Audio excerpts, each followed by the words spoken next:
रोते गिड़गिड़ाते justice Yashwant Varma supreme court पहुंच गए। आखिर दर्शकों आ गए वो अपनी औकात पर। उनको अपनी हैसियत का पता चल गया कि भैया अब संसद सत्र शुरू होने वाला है, वहां मेरी दाल नहीं गलेगी, वहां मैं कुछ नहीं कर सकता हूं। इसलिए सुप्रीम कोर्ट चले गए महोदय, रोते गिड़गिड़ाते बिलखते हुए कि महोदय मुझे बचा लीजिए, महोदय मेरी बात को सुन लीजिए, महोदय हमें बचा लीजिए।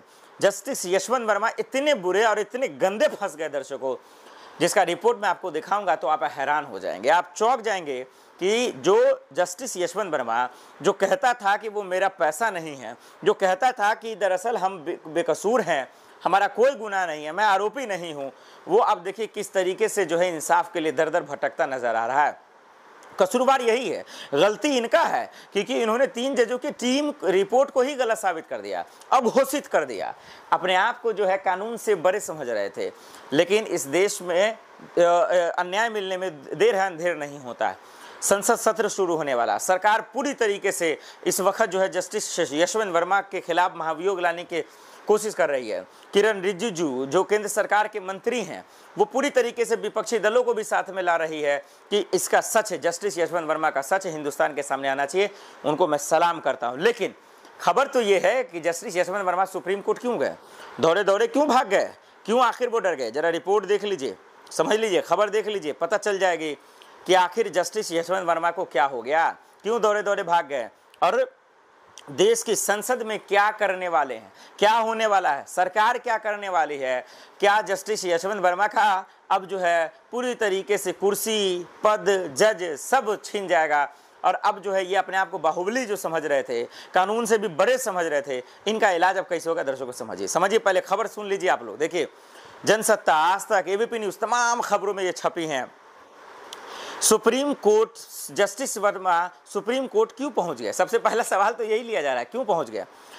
आपको बता दें कि जस्टिस वर्मा ने सुप्रीम कोर्ट में याचिका दाखिल की है, जस्टिस यशवंत वर्मा ने की है। समझिए दर्शकों, उनकी तरफ से मांग की गई है, उन्होंने मांग की है, जस्टिस यशवंत वर्मा ने मांग की है कि जांच कमेटी की जो रिपोर्ट सामने रखी गई है, जो 3 जजों की रिपोर्ट मैं बार बार कहता हूं जो रखी गई है, उसे अमान्य घोषित कर दिया जाए, उसे गलत साबित कर दिया जाए। क्यों भाई? आइए समझिए क्यों का रिपोर्ट सवाल जवाब ले दीजिए।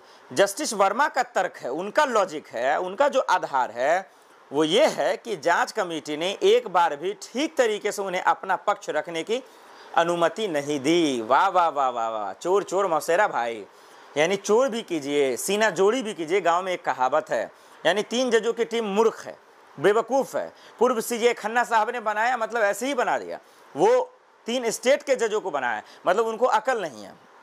फिर समझिए क्या कहते हैं आगे, और उसके बाद दर्शकों को समझिए सवाल कितना बड़ा है जो हम सबको समझने की जरूरत है। देखिए, एक निश्चित सोच है, उसके बाद कह रहे हैं एक निश्चित सोच के तहत काम किया गया है और फिर निष्कर्ष भी निकाल दिया गया। यानी कि जस्टिस यशवंत वर्मा का कहना है कि ये रिपोर्ट गलत है, 3 जजों की टीम जो है वो गलत है, वो हमसे मशवरा नहीं किया, हमसे बातचीत नहीं की, और इसको जो रास्ता निकाला गया, इसका जो फैसला निकाला गया वो भी गलत है।